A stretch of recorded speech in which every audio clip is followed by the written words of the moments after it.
Hey y'all! Pokemon Red using only one Aerodactyl was clawfully good fun, so let's continue this week with a little bit of monkey business. This week, I'm going to try to beat Pokemon Crystal using only one Aipom. As usual, the rules are I can only use Aipom in battle, and I can't use any trainer items in battle. By the way, if you like this kind of content and want to see more, be sure to subscribe and check out more of these videos on my channel. Aipom is best remembered for being a cheeky little monkey in the Diamond and Pearl anime. In terms of actual viability, the stats are okay, attack and speed are decent, and the rest isn't too much to write home about. The strength, I think, is with the move pool. Holy common ancestor, Batman, this little monkey sure gets a lot of different moves.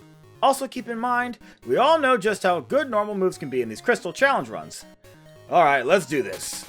Off at Professor Elm's lab, I use the Universal Pokemon Randomizer to replace Totodile with Aipom so that our rival will pick Chikorita. All the potential starters are neutral against Aipom, but the Chikorita line uses Reflect for a lot of the run, and will be using mostly physical moves, so it should be the most difficult.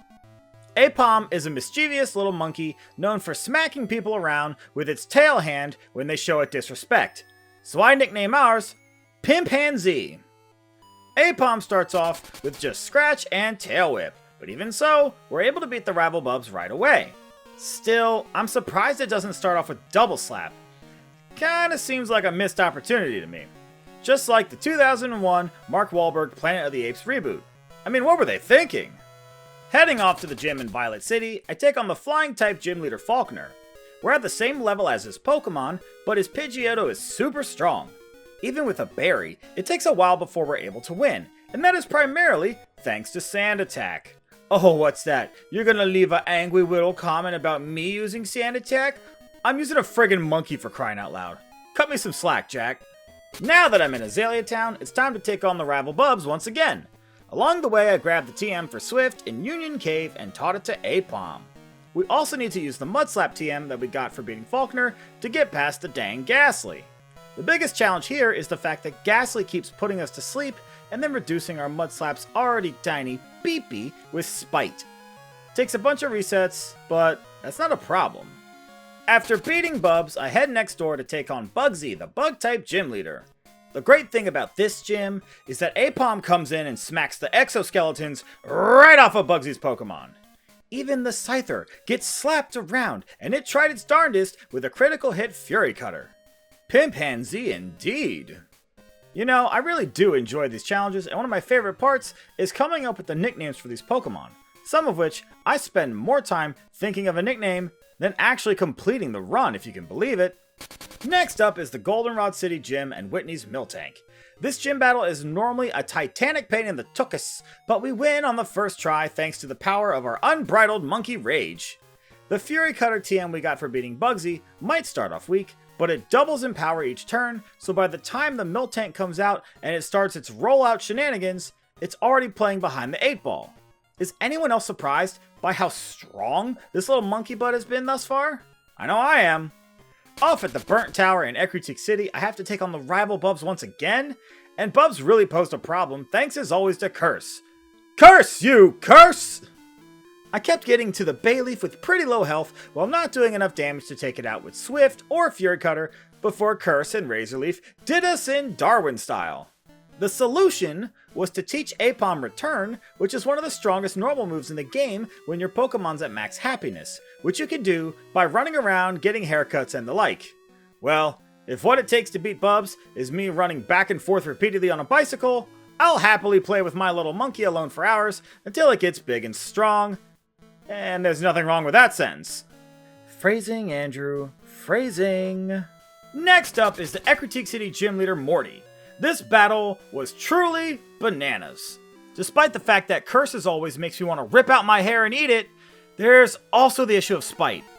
Mudslap is our best move to deal damage while dodging moves like Lick and Hypnosis, but it unfortunately only has 10 beepy.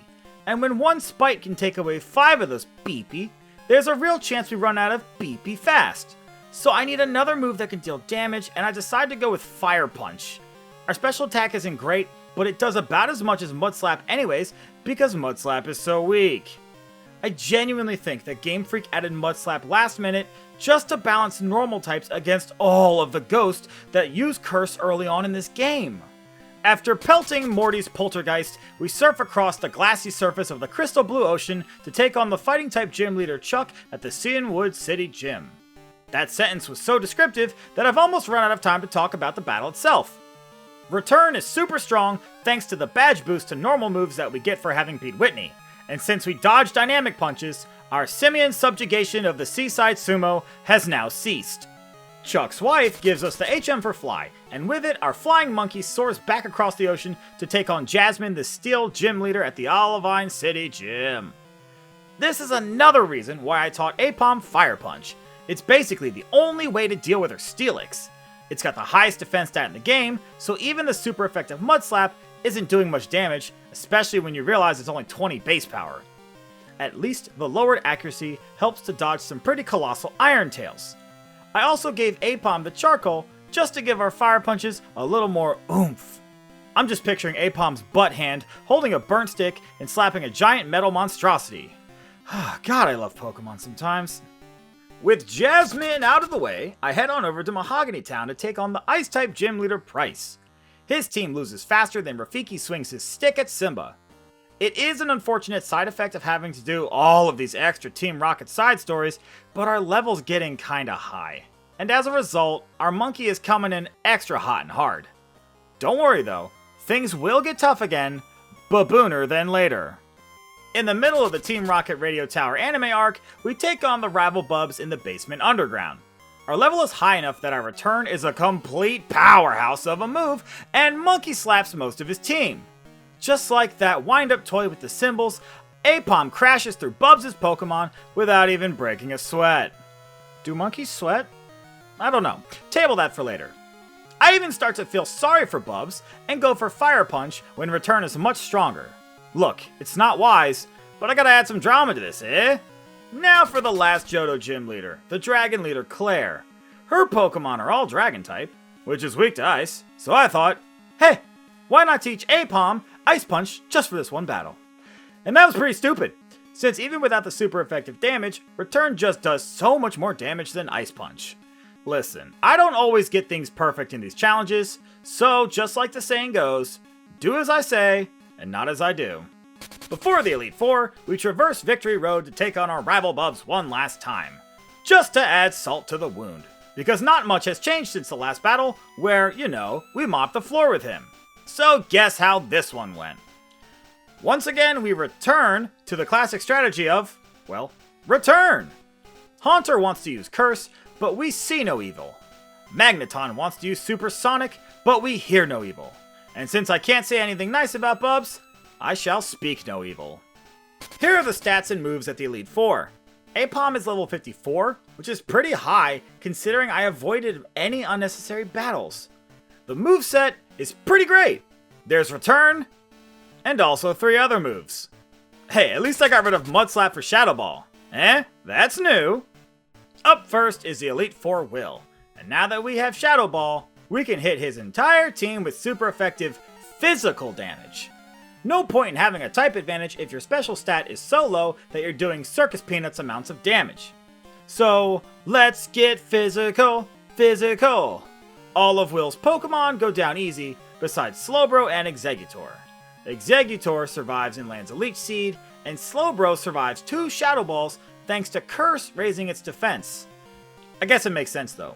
1 ball's not enough. 3 balls is far too many. 2 balls? That's just right. Thanks, Slowbro. Next up is Koga, the Poison and Bug type Elite Four member who likes to spam evasion moves and hopes that he never gets called on it. But much like Wesley Snipes and the IRS, no amount of evasion can save him this time.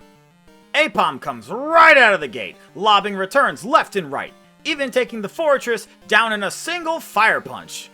Much like 2 twins competing in the debate club, Koga tries to double team and minimize his way out of an inevitable loss, but it's no use. Aipom is just way too strong, and let this serve as a reminder that y'all gotta keep your chimp hands strong. Next up is Bruno, and this battle basically comes down to a single question. Does Aipom get hit by a cross chop? Wait, what did you think I was gonna say? Ooh, let me guess. If we're evolved from monkeys, then why are there still monkeys? That question is as backwards as Bruno, who stands when you walk in the room and then greets you by sitting down.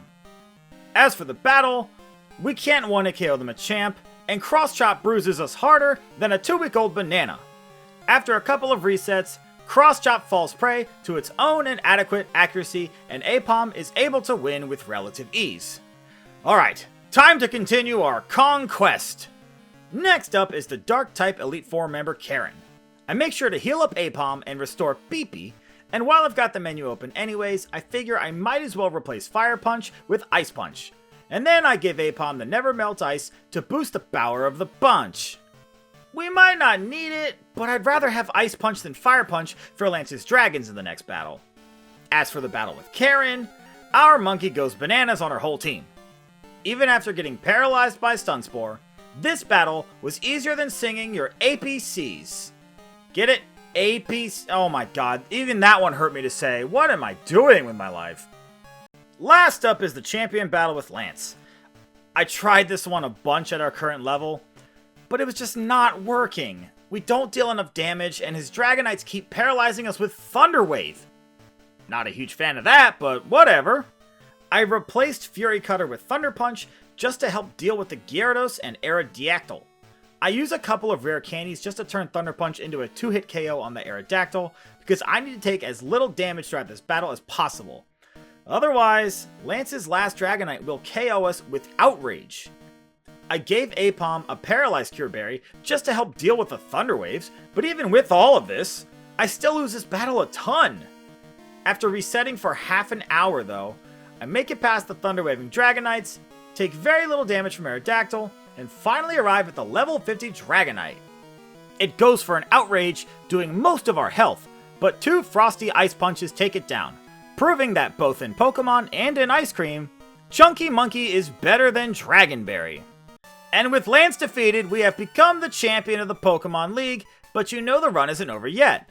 I'm always going to consider beating the final trainer Red as the true ending, unless of course a Pokemon is just impossibly bad, which Aipom is certainly not. With the Elite Four defeated, I hop on the SS Aqua and sail on over to Kanto to take on their 8 gym leaders to earn the right to challenge Red atop Mount Silver. Although, by the time Aipom is done with him, they're gonna have to rename it to Mount Silverback, cause we're about to go gorillas on him. The first 7 gym leaders were not much trouble at all, so now it's time to take on the final Kanto gym leader, Blue. He's got some really good Pokemon, but even so, Aipom is a total beast. We can hit 5 of his 6 Pokemon for super effective damage, although sometimes Return is still just stronger. I will say though, turns out Normal, Ghost, Ice, and Electric is really great coverage. Blue barely gets the chance to attack us, but when he does, it is pretty rough. Yeah, don't forget, he's still got a team of fully evolved Pokemon, and we got a monkey. When Blue's Daba D Arcanine goes for Flamethrower, it does a lot of damage, and I'm worried that we are at low enough health for an Extreme Speed to go first and knock us out. But Blue never gets the chance. Holy cannoli! Aipom just went bananas on his entire team, and I find that pretty appealing. Now that we have all the badges, it's finally time to take on Red. I go straight to Mount Silver and jump into the battle, and yeah, he's just way too strong. His Espeon does massive damage with Psychic, and thanks to Reflect, even our super effective Shadow Ball is a 3-hit KO. Red came in way too hot, we could not handle the heat, and as a result, we got Gorilla'd. After grinding to level 83, I'm finally able to make some progress. At this level, we're finally able to outspeed the Espeon and take it out before it can set up a Reflect. Once it does that, our physical damage is halved and we proceed to get wrecked by Red's Pokemon. But without Reflect, Aipom can 2-shot the rest of Red's Pokemon with Return. Even so, that means each of those Pokemon gets a chance to attack, and they can do big damage. What we need in order to win is for Venusaur to set up Sunny Day. The downside is that it makes Charizard's Flamethrower hit like a truck, but even so, this is optimal. Sun gives Flamethrower a 50% boost, but makes Blastoise's Surf do half as much, so it's actually advantageous. Blastoise can also use Blizzard, which has a 30% chance to miss, which it does, giving us the victory. And with that, the challenge is over. Aipom sure was a lot of fun to monkey around with, Plus, who knew that return would make it so strong? Oh well, I guess in the end, the only choice we ever really have is to return to Monkey. Well, as always, I want to thank you for making it to the end of this video. These videos are a lot of fun, but also a lot of work, so I really do appreciate it. There's a playlist on my channel where you can find the rest of my Pokemon Challenge videos if you want to check those out as well. And if you like this kind of content and want to see more, be sure to subscribe and enable notifications so you'll know right away the next time one of these episodes is uploaded. And let me know in the comments what other Pokemon you want to see, and I'll probably do it. Next week, I'm going to try to beat Pokemon Crystal using only one Sneasel. Anyways, until next time,